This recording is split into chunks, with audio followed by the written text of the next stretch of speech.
Just a heads up, it's, taking a minute to, connect live, and Oh, okay. so we're heading there, sorry about that, just wanna let you know what was going on. Yeah, no worries.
Welcome to USA Global TV and Radio, where our mission is to provide education, entertainment, hope, and inspiration. USA Global TV and Radio connects you with experts and audiences all around the world every single day to help you succeed in business and to live a richer life. Visit us at usaglobaltv.com to learn about career and life-changing training and mentoring programs like the Listening Mentor. Subscribe to our newsletter to stay informed about our special programs and offers. Discover how you can become a guest on one of our shows or a host or producer of a USA Global TV and Radio show of your very own. That's USA Global TV and Radio, where the doctor is always in.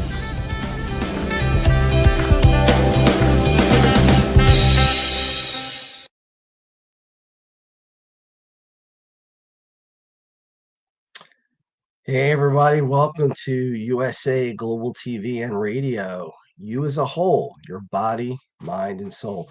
My name is Justin Mirigliani. For those who haven't seen us before, and for those who are joining us again, welcome back. And this one's a special one.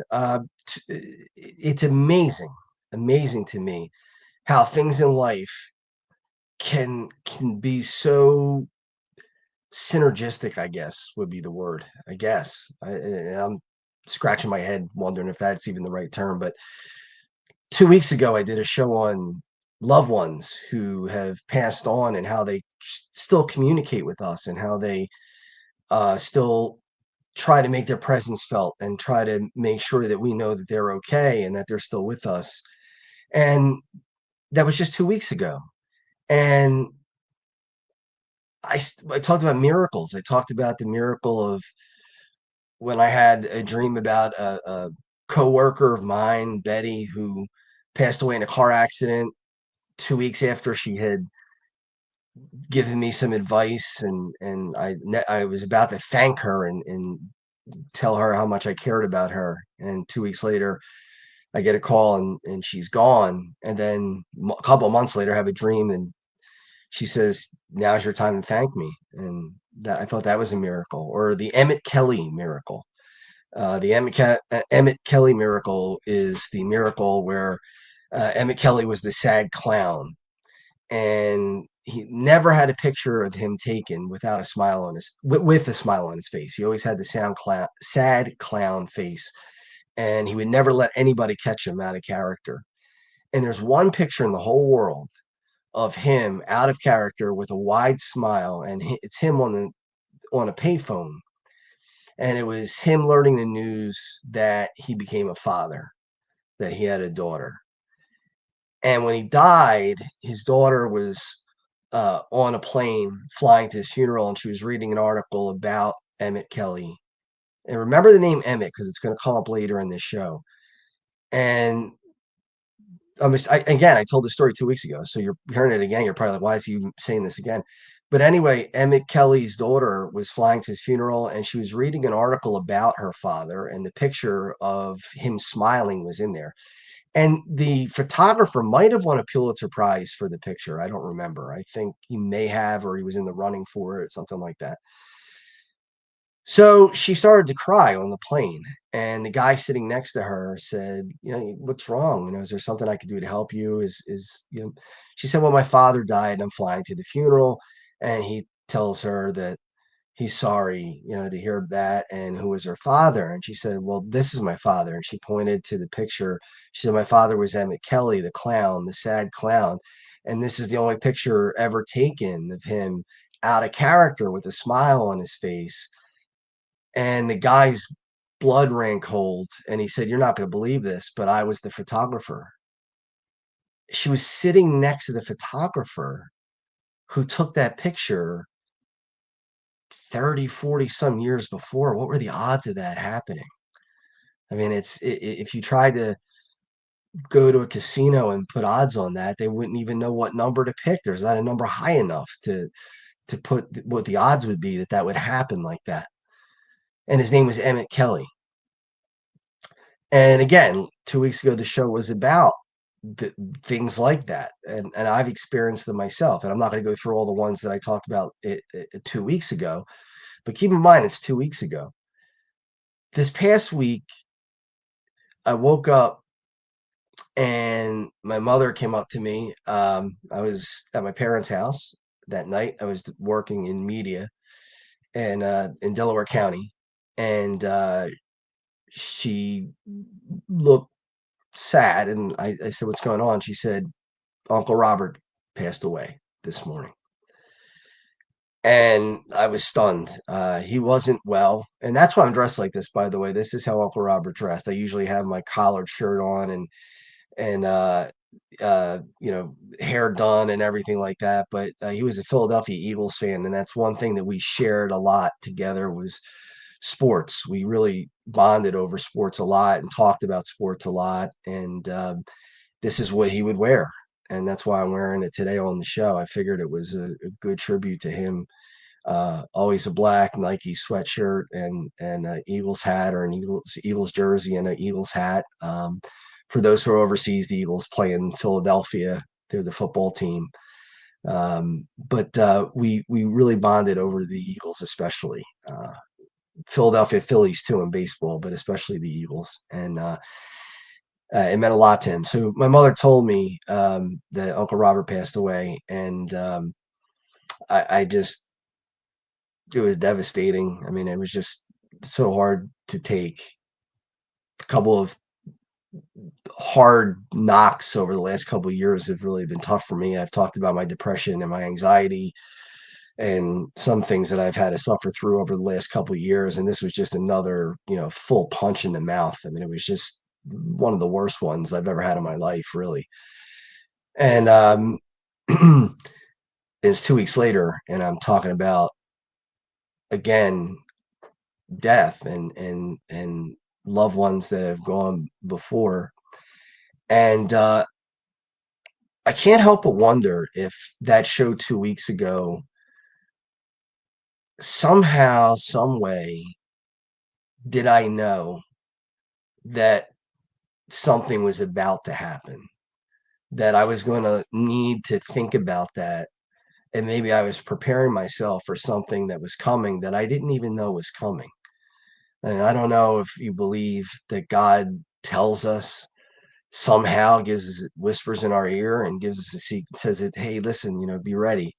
Or if you believe that it's nature or whatever you believe. But I wonder if somehow, some way, the reason why I had that show 2 weeks ago was in preparation for what I was going to have to go through and my family has to go through now, this from last week. And then Uncle Robert will be buried next week. So It's really not haunting, but certainly ironic that we had that show. Now, were there any miracles in this case? Well, I don't know. It depends on how you look at it. For some reason, I don't know why, every morning I wake up with some tune in my head, and it could be any tune from any genre of music. I don't know why that happens. I really don't. And then it's on repeat in my brain for like maybe 45 minutes after I get up. I think about it, and that song just plays in my head and over. And I'm an 80s kid. I grew up, I was born in 1974, so most of the 70s are a blur, but the 80s aren't. The 80s were when I was growing up. In the 90s, of course, I was in high school, college, and went through and became an adult in the 90s. And for some reason, before my mother told me about Uncle Robert, there was a song that was in my head. The song that was playing was Charlie Brown, that Charlie Brown, he's a clown, that Charlie Brown. I don't even know who wrote that song. I don't know um, who wrote it. I don't know when it was written. It was written long before my time. It was probably written in the 60s, maybe even the 50s. And that song was repeating in my head that morning before my mother told me that Uncle Robert had passed away. So I thought, I mean, does this have some connection? I mean, because it was his generation where that song would have come from, and I didn't know what to do with that. I didn't know if that was a sign or if that was just me hoping or what. But in any event, I called my aunt later that day, my Uncle Robert's brother, Janet, and I called Aunt Janet and I said, if Uncle Robert loved the song Charlie Brown, and I told her what the song was, and she said, no, but your other uncle, her husband, loved that song. And he passed away in 2014. And she said he would hum it every morning. And I wonder, I can't help but wonder if my uncle, and his name was Bobby, so it's Robert and Bobby. I wonder if Uncle Bobby, who died in 2014, was sending a message that, hey, Uncle Robert's up here with me now. He's here in heaven. And again, I don't believe the heaven's up. I believe it's all around us. I think we're just in another dimension, but it's all right here. I don't think it's far away. But I wonder if it was Uncle Bobby giving me the message, hey, listen, you're going to be upset in a little bit. I know the heavy news is coming, but I'm putting the song in your head to let you know that I'm thinking about you, and I know that you're going to be upset about Uncle Robert, but don't worry about it because I got him. And that's how I took that. Now, the whole thing about Emmett Kelly, which is funny, is my Uncle Robert's middle name is Emmett. He's born in 1946. So Emmett wasn't a name that it was very popular. I mean, you don't hear that name very often, even today. It's not a popular name. I could think of maybe two or three other Emmets that I've heard of before. Emmett Smith from the Dallas Cowboys, and maybe a couple others, but that's about it. So it's a fairly rare name. And when I was talking to my aunt, I said to my Aunt Janet, where did he get the middle name Emmett? And she told me, oh, well, your grandfather, my uncle's father, my dad's father, my Aunt Janet's father, his name was Vincenzo, but they called him Chenzi in Philadelphia. And he loved Emmett Kelly. He was a big fan of Emmett Kelly. And that's why they named Uncle Robert Emmett. His middle name was Robert Emmett Mirigliani. That was his full name. So his middle name was Emmett. And his name being Emmett was because of Emmett Kelly. And 2 weeks ago, I did a show about a miracle with Emmett Kelly. So again, I mean, are these coincidences? Are these things that are just happening out of the blue? Or are these things that have meaning, that make connections, that are actual true connections? And I believe that they are. I believe that they are. And I was at my parents' house last week. Like I said, I was working close to their house, so I stayed over their house in my old room. And my dad is a very spiritual person, and he was listening to a lot of music. And I remember it was just a day before Uncle Robert passed away. My dad was listening to a lot of religious music, which he normally does. It's not out of the ordinary for him, but he listens to a lot of religious music, and he really enjoys it. And most of it that morning, I remember, were songs about death. They were mostly Catholic songs because we're a Catholic family, but they were songs about death. They were songs like "Be Not Afraid" and "You Are Mine," and a bunch of other songs that were "On Eagle's Wings," and songs that you would think about uh, with the death of a loved one and a funeral. And I mentioned it to my mother. I said, "Mom, Dad's listening to a lot of religious music, which is not out of the ordinary, but he's listening to a lot of songs that have to do with death and have to do with living after death and resurrection and life after death and how death doesn't conquer us and all those things." And I said, "Well, I wonder why he's listening to that particular music. I wonder why it's not more of a like joyous type of music or a type uh, still religious songs, but religious songs that maybe didn't have to do with that kind of death." And jokingly, I said, "It sounds like a funeral parlor in here." And again, I look back at that now in retrospect, and I think, did he know? I mean, is there some way that he knew that his brother was going to die the next day, and subconsciously somebody whispered in his ear, "Get ready, get prepared, listen to these songs because these songs are meant to make you remember that it's not over, that it's not just, your 78 years in Uncle Robert's case, and then you just are gone, that you go beyond that, that you last beyond that, and your memory goes on and your spirit goes on, and then there is an afterlife where you're together with family and friends."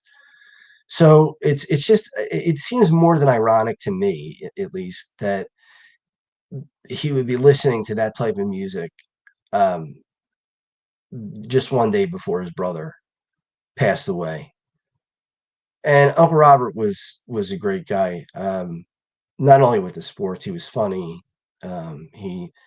He really cared. I've made it no secret that I've had trouble with mental illness, especially depression and anxiety and OCD.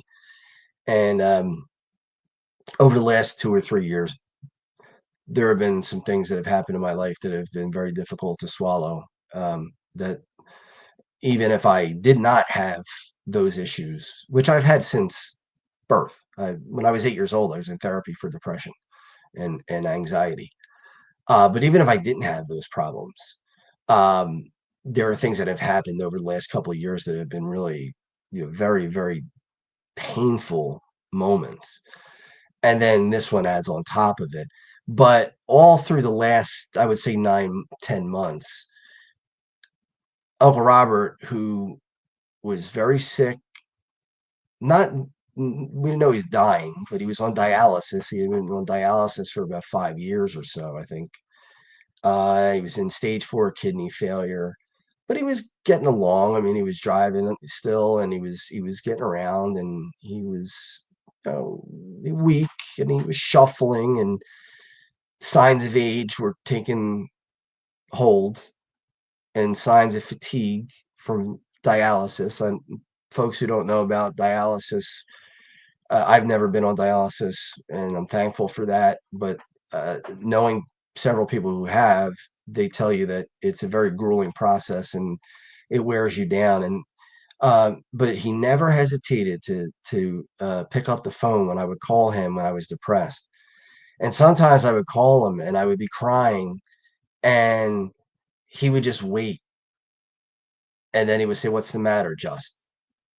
And then he would just let me tell him what was the matter. But I would call him and not be able to even get any words out yet. and he would just sit there and wait. And then there were other times where he would fight like crazy to stay on the phone with me because he knew I was hurting. And he would say, I can't stay on much longer because I can't hold the phone up much longer. My arm is tired and I'm tired. I need to sleep. And I would tell him, just get rest, just go ahead and get rest and take a nap, get your sleep and feel better. And we ended every call with, I love you, every call. And that brings me peace now that he knew I loved him and I knew he loved me. I did suffer with suicidal ideation over the last couple of years. I had, I don't know if I would call them attempts. They were half-hearted attempts, I guess. But I got to the point where I had plans, which is never good. It's not, that's the time it's got to be taken seriously when there are plans. It's beyond just thinking about it. It's now, planning and action. And I found out this week that he's been calling family members and saying, you don't think he'll follow through with that, do you? He was very worried that I would follow through with suicide. Um, and I won't. I won't. I'm one of the things this is teaching me is that if I could take all of this, then I'm stronger mentally than I think. I've always been physically strong. Well, not always. When I was a kid, I wasn't. But as an adult, I've been a gym rat my whole adult life, and I'm very physically strong. And in at 49 years old, in better shape than I was when I was in my 20s. And I never gave myself enough credit, I don't think, for being mentally strong. I was worried about, oh, you got depression, you got anxiety, you're not going to be able to handle things when they happen. And I can't say that I'm happy right now. I can't say that I'm really enjoying life.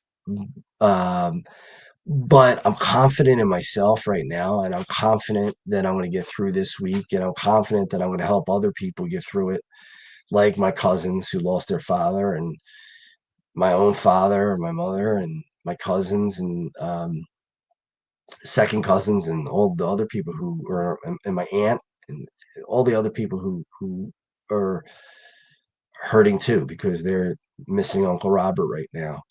Yesterday the Eagles played the Dallas Cowboys, and he would have been really excited about that. That would have been a big deal to him because in Philadelphia, Dallas Cowboys are the most hated football team in the NFL, and that's the biggest rivalry in all of our sports here in Philadelphia. It's Dallas and the Eagles. I mean, that's everybody circles those two dates on the calendar every year where they play each other. And yesterday, the Eagles demolished the Cowboys, and he would have been, and I'm sure he was from heaven, really happy. And it would have been nice to celebrate with him and talk to him. The Eagles won the Super Bowl for the first time ever in 2017 season, but it was in February, so it was 2018. The season was 2017, but 2018 was when the Super Bowl was played. So it was February of 2018. And unfortunately, we couldn't be together. I was at one party and he was at another party. And the first person I texted was Uncle Robert when the Eagles won. And the week before, or 2 weeks before, when they got to the Super Bowl, I texted him and I said, hey, we're going to the Super Bowl. What do you think? And he said, I don't know. He said, I think we got a good shot. And I think that, they got a good game plan to beat the New England Patriots, who were a dynasty at the time. And then the night of the Super Bowl, again, we weren't together, but the second that buzzer went off, when the shotgun went off and the game was over, and we all were jumping up and down, the family that was there with me, and my father, my mother, and my cousins, and we were hugging each other and celebrating. The first person I texted was Uncle Robert, and I said, what are you doing? What do you think? And he wrote back in all capital letters, we're Super Bowl champions. He said, I'm crying like a baby. He said in his text, and I still have the text, and I'll always have that text. I'll keep that forever. But even that, we got to celebrate a little bit. We got to have even though we weren't together, got to celebrate a Super Bowl together. I wish he was healthier, could have enjoyed it more, but he lived to see it. And that's great. That's something that really meant a lot to him. And now it means even more to me that they won that Super Bowl because of the moment that I had. And this week I wrote a poem about Uncle Robert, but I think it pertains to all of us because I don't think there's anybody watching this show right now or who will watch this down the road on YouTube who hasn't experienced loss and hasn't experienced seeing somebody who they love seemingly disappear. So this is dedicated to Robert Emmett Mirigliani, but it's really for all of us. It's really dedicated to everyone who's felt loss. So I'm going to read it to you now. And it's a little small, so bear with me as I try to read it from my phone here. It's called When the Line Goes Flat. When the line goes flat and the day is now completely done. When the line goes flat and every song has been fully sung.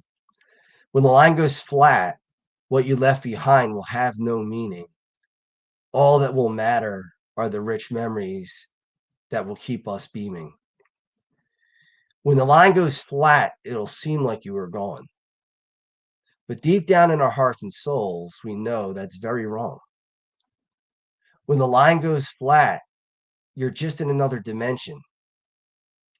Jesus made sure of that with his crucifixion and ascension. When the line goes flat, you'll see the ones you loved before.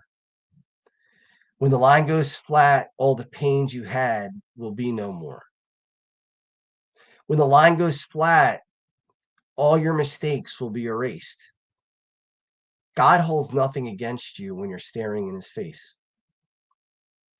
The line will go flat for all of us who cry here on this day. And there will be those to cry for us and understand our pain. But like for us, the pain will ease for them and they will carry on. It's the strength loved ones leave behind that help us all stay strong. This part of life is always hard, but we have to remember we were born, we live, and we die, but our spirit stays forever. We thank you, God, for our loved one and the time we had to share. And when it's our turn to go home to you, please let them be right there. So that's what I wrote about Uncle Robert. And even though it's dedicated to my uncle, I think it is something that everybody can relate to, something that everybody feels. We've all lost people. I've lost people before this. I'm 49 years old. It's not like it's the first loss of my entire life. It's one of the hardest ones. It's one of the ones where, it's somebody that you're really close to, that you grew up with, and they were there from your birth. And he was my godfather on top of it, and I remember birthday parties and stuff when we were little, and, him being at my wedding and doing one of the readings, and just the funny things that he did, the crazy things that he did. He was a jokester. He had his own way. He never wanted to burden other people. People get mad at him sometimes because he wouldn't return phone calls. He would you'd call him and he wouldn't return phone calls. And I found out this week why.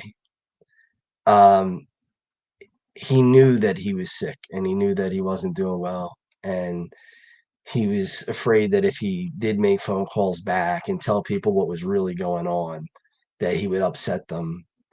And he didn't want to do that.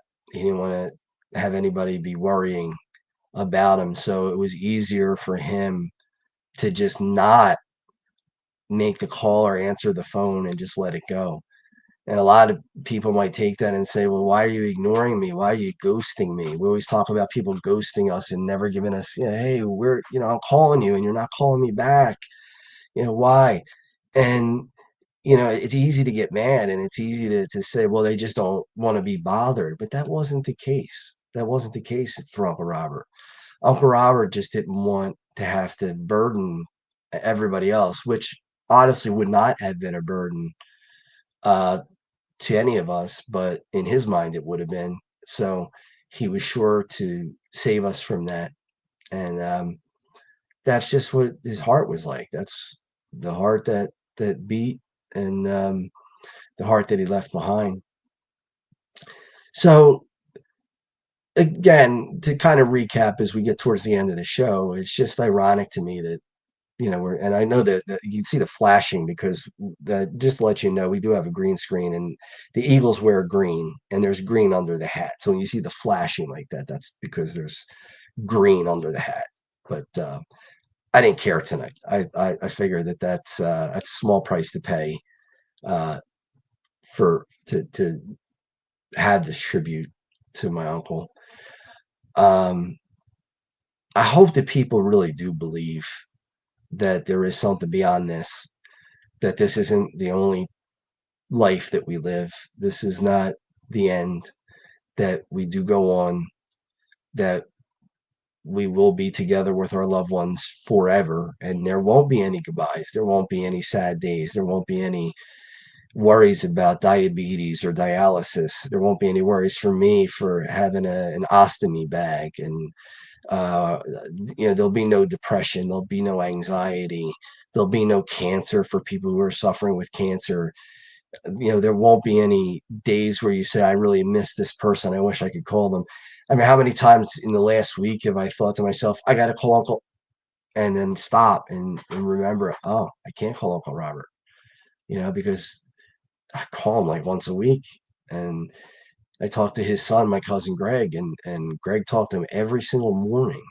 And his daughter Jennifer talked to him at least every day, if not more, sometimes twice and three times a day. And for them, that's tough to know that's not going to happen now. We live in a great age in some ways. In some ways we don't. In some ways we do. And one of the great things about this age, and I'm talking about 80s up, is we have the gift of video cameras. And from I guess, I don't know, teens, people had handheld cameras, I guess, or the 20s at least. So we have cameras and we had pictures of people. Whereas, in the 1800s and the 1700s, I guess you had portraits, I guess, but there were no real pictures of people in action. But, really in the 80s is when we started to have video of people. And I think still pictures are nice, but there's hard to find context in them. You don't know what was going on exactly, but now we can look back at videos of people like Uncle Robert and see what they were doing and the jokes that they were telling. We could hear the stories that they were telling and laugh at the jokes. And maybe not right now, maybe it's too hard to listen to at this point.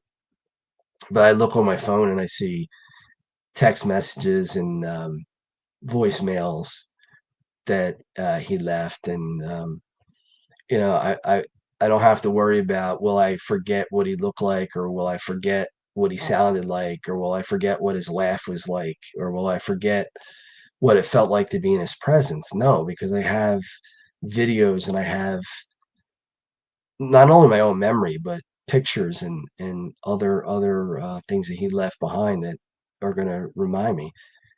And today being Veterans Day, you think about all the people who lost their lives in war too.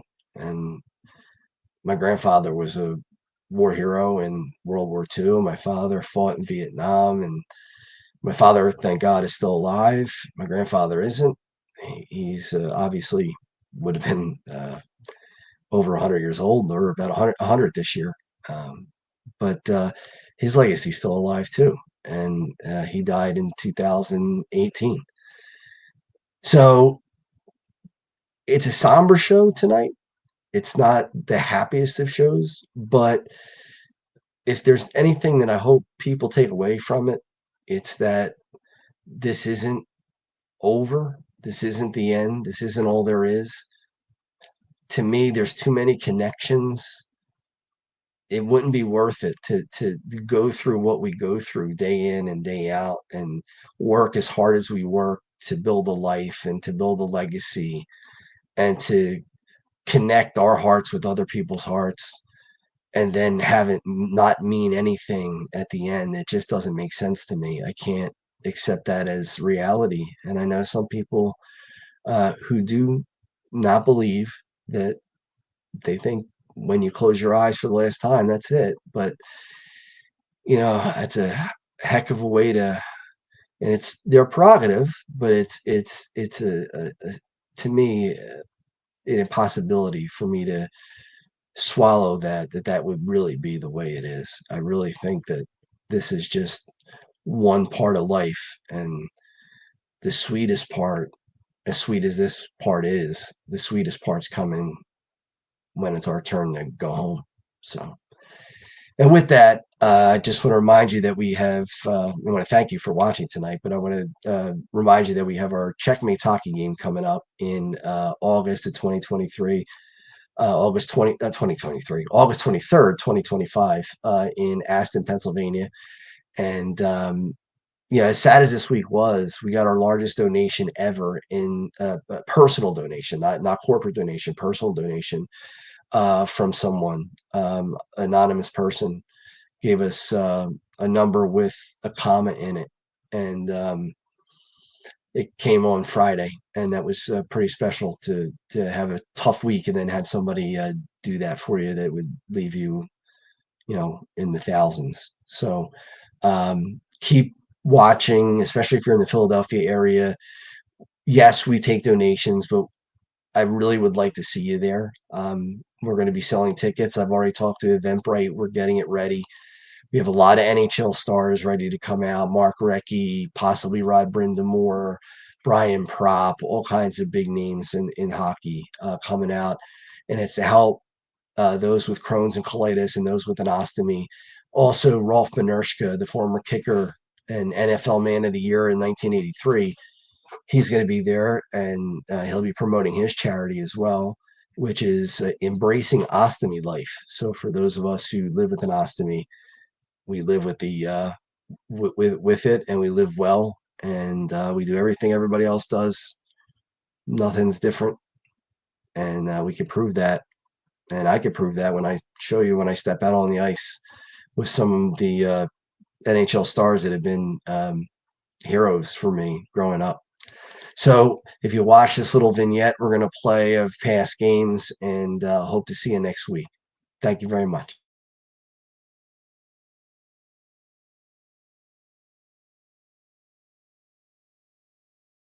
Hey everybody, I just want to tell you how thankful I am that you came out tonight and helped us out on a very special evening.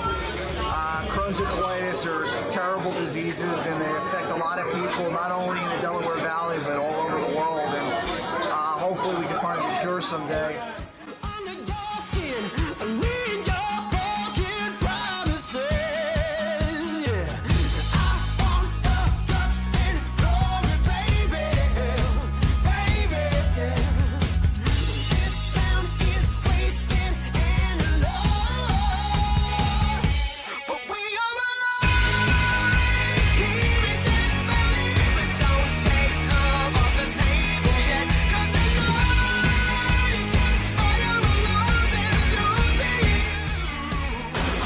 Nolan here with you at the Checkmates versus the Flyers alumni. We had a great time this afternoon. Game was close, and we're all here for Checkmates Charities, which is the real reason that everybody's here, not only the players, but all the fans that were here. It was a great day, and we're really happy to be here.